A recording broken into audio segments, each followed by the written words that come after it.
We can all agree Terraria is an amazing game. I hope I'm not too bold in saying it's 10 times better than Minecraft. Yeah, that's right, I'm ready to die on this hill. But what about this design is so appealing, so addicting, that I spent a full week playing this game and doing nothing productive with my life? See, I can get addicted to many other games, some even quite similar to Terraria. But while I might lose interest in a game before I finish it, or even halfway through it, Terraria is a game that with each playthrough, I have to see it out to the end, as punishing and sadistic as that can be. But what's the secret genius of Terraria that keep its player base hooked? To keep modders modding, to keep myself coming back to it time and time again, to cause me to destroy my keyboard after losing to Duke Fishron multiple times in a row? Well, to find out, we first have to look at what the core of Terraria actually is. You can call it a 2D platformer, a Metroidvania, a survival game, an action-adventure game. All of these hypothetically could be used to describe Terraria, but all of these are inaccurate one way or the other in my superior opinion. The most accurate term I can think of to describe Terraria with is quite simply a boss rush. Now, I know, technically speaking, it's not exactly one. There's a lot of other stuff to do besides fighting bosses, but I think it's hard to disagree that Terraria's bosses are the key highlight of the game. I assume 99% of people watching have played the game,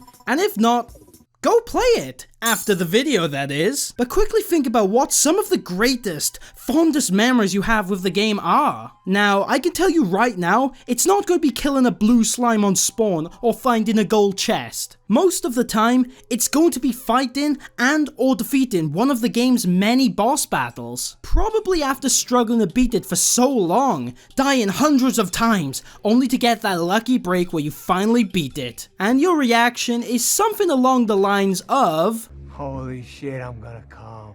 Bosses are the center of the game, and there are a lot of them. Take the first boss as a great example, the Eye of Cthulhu. Now, if you're an experienced player with 3000 IQ, it's obvious that you can just get 6 lenses, head to an altar, and get a spawner to fight him as early as your heart desires. But for a new player who's probably spent his game time simping for the nurse, the game will give them a friendly push as in to say, yo, stop being a pussy and find him already. Throughout multiple chests, you can find spawners which introduce the concept of summoning bosses. But even then, a new player might say, okay, I can't use this item, it's useless much, and bin it because he tried using it during the daytime, like a fool. So the game takes it a step further and says, okay, you really want to be that guy, huh? You really want to be that guy? Okay then. Ominous text. Beat that. And the new player will probably be like, you think some text is gonna scare me?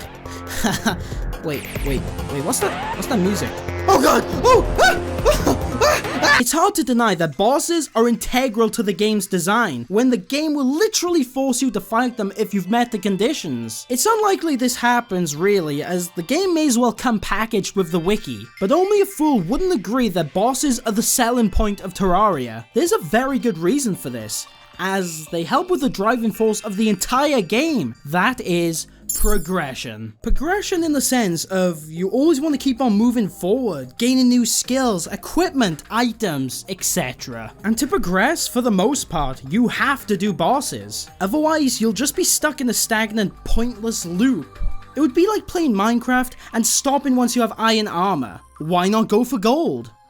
I mean diamond. Gearing up for bosses is essentially what you'll be doing 90% of your time. The other 9% will be spent actually fighting the bosses, and the last 1% is doing stupid fishing quests like a simp. You start off the game with some simple copper tools to get you started. There's no punching trees here, and even though you have everything you may think you need, there are so many ways to start progressing. Do you decide to mine downwards into the cavernous depths? You can find new ores to upgrade your equipment, chests that could hold accessories, weapons, potions, you name it. Do you travel above ground? There are still many treasures to find simply by exploring the world. Or what about simply building up your house, getting some NPCs in to start setting up your little village, and then start saving up money for items? Or screw all of that and spell out childish things with letters. Got him!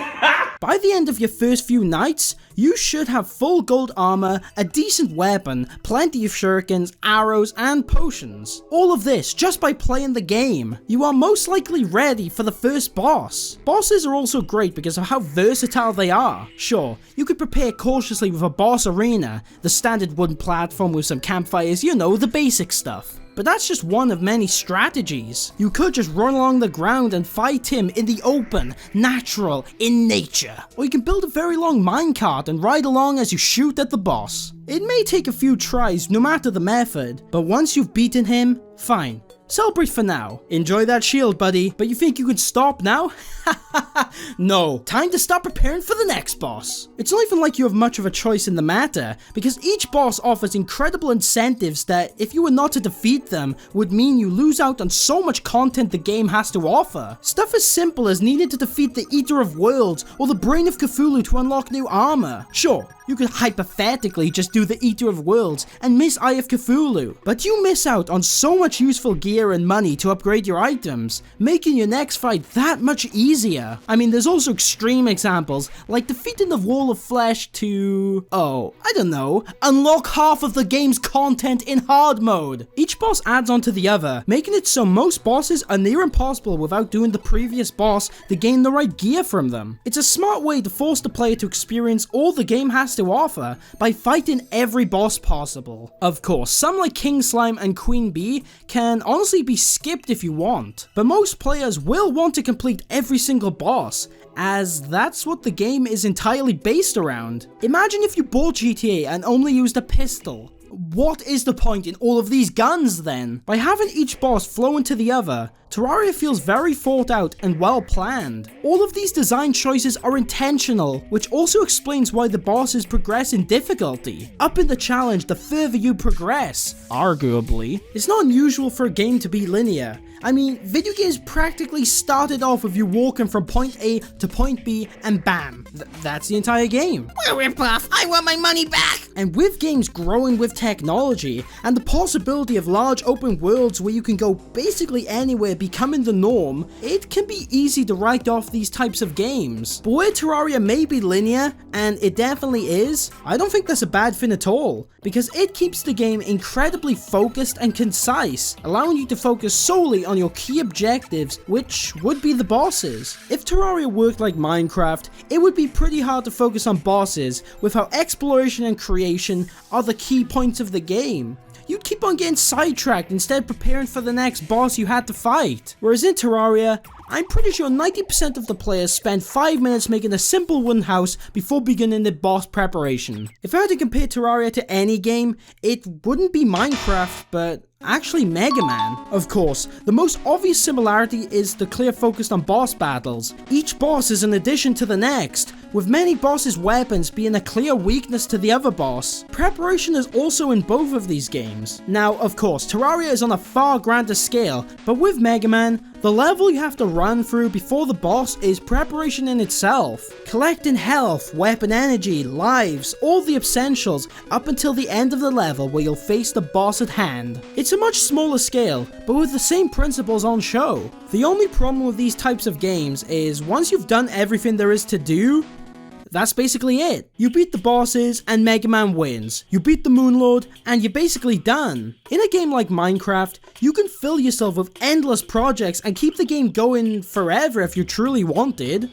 But how fulfilling is that? Is desperately finding things to do and filling your time with endless projects really that rewarding? The real genius of Terraria is that dopamine rush you get each time you kill a boss. You feel like you've accomplished a gigantic task. Going back to old bosses once you progress so far really highlights how far you've come since the start of your journey. It's not until you defeat the Moonlord that you've done it all. It's over. Okay, back in the boys, uninstall that shit, we're out of here, woo! But the real genius of Terraria is its replayability. It might take a few months for you to have that drive to reinstall the game and start playing again, but I always find myself almost every year coming back to the game. Maybe it's the pure dopamine you get while playing, the design choices Realogic went with, Or maybe it's literally just that the game is good, but it's hard to avoid the yearly pull of Terraria that makes me sink hours of my life periodically. And if you don't think it has that much replayability as it is, I don't think I could get away without mentioning mods. There are so many mods that already take the replayable masterpiece that is Terraria and shoot that into maximum overdrive, so there is virtually no way you can get permanently bored of Terraria. Even though Terraria Otherworld has been cancelled and we still have no idea if a sequel is in the works, I think we should still appreciate Terraria for what it is. Though the game sure is out of its prime, it still has such a loyal community and fan base, as is clearly evident by the comments on my other Terraria video, because, oh boy, those guys really hate me. I guarantee that sometime in the future, I will get the urge to play this amazing game once more. For now though, it's time to wait for the Journey's End update, which will truly be the end of Terraria as we know it.